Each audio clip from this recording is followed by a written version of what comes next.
नमस्कार, देश की बात में आप सभी का स्वागत है, अभिनंदन है। आज एक वो मुद्दा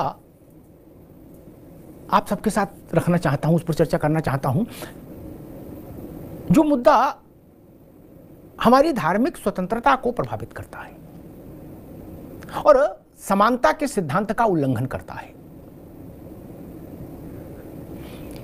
इस देश में जितने भी बड़े हिंदू मंदिर हैं, जितने भी बड़े, उनमें से अधिकांशतः सरकारी नियंत्रण में है। अधिकांशतः वहां कलेक्टर साहब तय करेंगे क्या भोग लगेगा, कब भोग लगेगा, कपड़ा कितने पैसे के बनेंगे विग्रह के, और सब कुछ। मालिक मुख्तार वहां सरकार के कारकुन हैं, सरकार के कर्मचारी अधिकारी हैं। काशी विश्वनाथ ले लीजिए, वैष्णो देवी ले लीजिए, तिरुपति देवस्थानम ले लीजिए, कहीं देख लीजिए, पद्मनाभ मंदिर चले जाइए, गुरुवायूर चले जाइए, कहीं देख लीजिए, अधिकांश बड़े मंदिर सरकार के नियंत्रण में है, सरकार के स्वामित्व में है, कब्जे में है। सरकार ही वहां खुद मुख्तार है। लेकिन इस देश में कोई मस्जिद छोटी या बड़ी और कोई चर्च छोटा या बड़ा सरकार के नियंत्रण में नहीं है। इसलिए मैंने कहा था यह धार्मिक स्वतंत्रता का भी उल्लंघन है और यह समानता के सिद्धांत का भी उल्लंघन है। अलग अलग नपने कैसे हो सकते हैं कि हिंदू धर्म के लिए दूसरा नपना और इस्लाम और क्रिश्चियनिटी के लिए दूसरा नपना? यह तो नहीं चलेगा। हजारों करोड़ का राजस्व आता है इन मंदिरों से, हजार करोड़ का, और ये स्वाभाविक, ये इसमें कोई दो राय नहीं कि जो पैसा आता है मंदिरों में चढ़ावा के रूप में, ये हिंदू उस भक्तों से आता है, हिंदू श्रद्धालुओं से ही आता है। लेकिन जब ये सरकारी खजाने में चला जाता है तो फिर इसका जो व्यय है उसमें तो हिंदू मुसलमान क्रिश्चियन किसी का भेद रहता नहीं। अब उस पैसे से हैंडपंप लग रहा है तो किसी भी इलाके में लग सकता है। यहां एक बड़ा सवाल खड़ा होता है कि हिंदू भक्तों ने, हिंदू श्रद्धालुओं ने जो पैसा चढ़ाया वो किस चीज के लिए चढ़ाया? मंदिर में पैसा चढ़ाया तो किस चीज के लिए चढ़ाया? उसकी उस इच्छा का भी तो सम्मान होना चाहिए कि नहीं होना चाहिए? भाई, आप किसी मंदिर गए और आपने वहां 500 रुपया चढ़ाया, तो किस लिए चढ़ाया? वो पर्पस सर्व होना चाहिए, उस उद्देश्य की प्रतिपूर्ति होनी चाहिए उस पैसे से। लेकिन फिर उस पैसे का उपयोग कैसे हो, इस पर न भक्तों का कोई नियंत्रण, ना पुजारियों का कोई नियंत्रण, ना धर्माचार्यों का कोई नियंत्रण।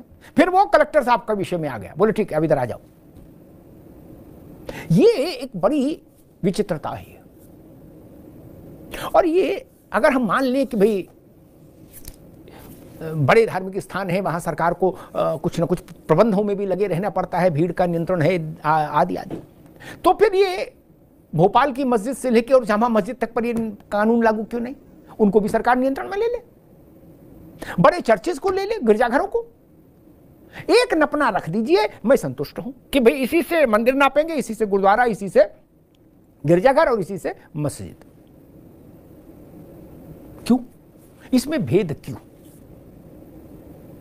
मंदिर और मस्जिद बगल बगल में है कई जगह भारत में, क्या सटा सटा के बना दी गई थी ना, एक बार मैंने कहा था मस्जिद।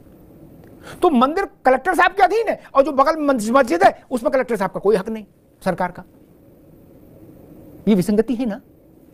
अब ये विसंगति आई कहां से? इसकी जड़ को समझिए।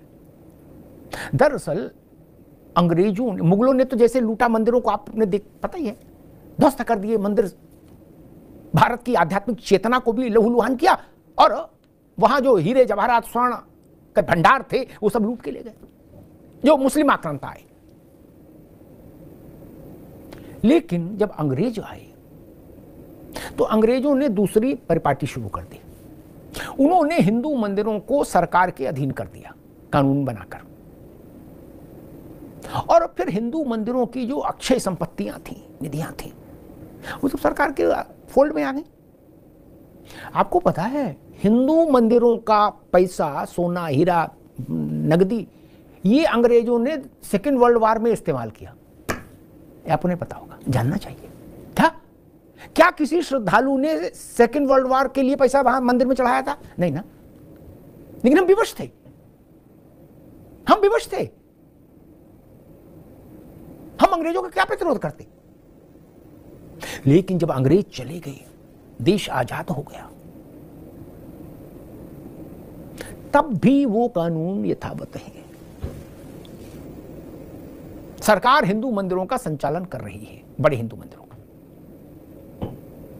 क्या ये प्रथा, ये तरीका बंद नहीं, खत्म नहीं होना चाहिए? देश भर में इस बात की मांग हो रही है। अभी तिरुपति में जो विवाद हुआ, उसके बाद इस मांग ने फिर जोर पकड़ा। क्या किसी मस्जिद को कोई नॉन मुस्लिम चला सकता है? नहीं। क्या किसी गिरजाघर को कोई नॉन क्रिश्चियन चला सकता है? नहीं। क्या किसी गुरुद्वारे को कोई नॉन सिख चला सकता है? नहीं। लेकिन मंदिर का एडमिनिस्ट्रेटर कोई भी हो सकता है, जो पद पे होगा वो कोई हो। ऐसा क्यों हो?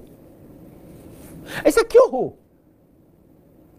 बांके बिहारी के खुद मुख्तार वहां के जज होंगे मथुरा के।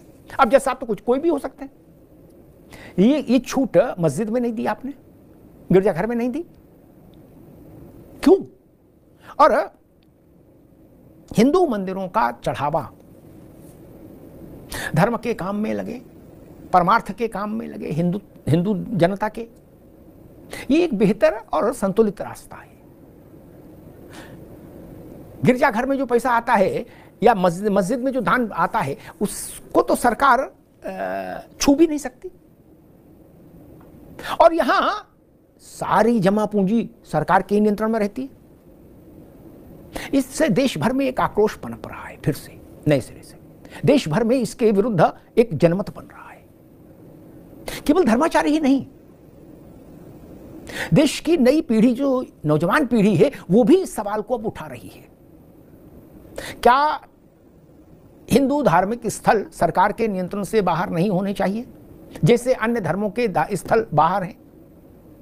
क्या हिंदू मंदिरों में जो चढ़ावा आता है, उस चढ़ावे का उपयोग हिंदुत्व के लिए, परमार्थ के लिए, हिंदू गरीब परिवारों की देखरेख के लिए, गौवंश के संरक्षण के लिए, इस तरह के कामों में नहीं लगना चाहिए?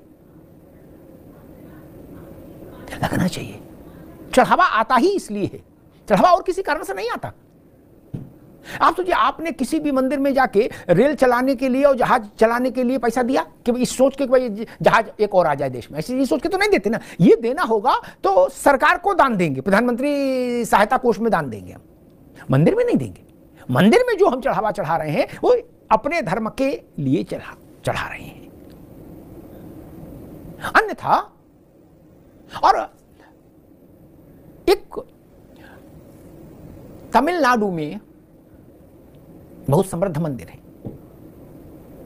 और एक मुकदमा हुआ था, मैं कुछ स्मरण कर रहा हूं, उसमें एक बात निकल कर आई थी, शायद गुरुवायूर मंदिर का या कहां का विषय था, तमिलनाडु के किसी बड़े मंदिर का विषय था। तो उसमें बात आई कि तमिलनाडु सरकार उसका सोना लेना चाहती थी, तो इसको लेकर विवाद हुआ, मुकदमा हुआ। तो तमिलनाडु सरकार ने कहा कि हम तो पूर्व में कई दशकों से मंदिर का सोना इस्तेमाल कर रहे हैं, इसमें नया क्या? और टनों सोना इस्तेमाल कर लिया सरकार ने। बताइए ऐसा क्यों हो? मंदिर हमारी धार्मिक चेतना के सामुदायिक केंद्र हैं, हमारी धार्मिक चेतना के, धार्मिक आस्था के सामुदायिक केंद्र हैं मंदिर। मंदिर समाज का केंद्र बिंदु है। मंदिर केवल वहां जाकर प्रसाद चढ़ाने भर का स्थान नहीं है। अब मंदिरों की क्या स्थिति हो गई? केवल प्रसाद चढ़ाने भर का स्थान हो गए वो। वहां से जो जुड़ी सामाजिक गतिविधियां थी वो लगभग समाप्त सी हो गई। ये बड़ा नुकसान हुआ भारत का। वो गतिविधियां चलनी चाहिए थी। वो समाज के आप उनको कह सकते हैं कि स्नायु तंत्र का हिस्सा थे मंदिर, समाज के नफ्स का। आज बोले भाई मंगल है, चलो बूंदी ले लो और परसा चढ़ा दो हनुमान जी। बाकी मंदिर से जुड़ी जो गतिविधियां थी, जो भारत को जागृत रखती थी, समाज को जागृत रखती थी, हिंदुत्व को जागृत रखती थी, राष्ट्रीयता को जागृत रखती थी, वो गतिविधियां खत्म हो गई। क्यों? क्योंकि मंदिर चलाने को जो लोग चला रहे हैं, सरकारी लोग, उनकी कोई रुचि नहीं, उनकी समझ भी नहीं। वो इस विषय के विद्वान भी नहीं।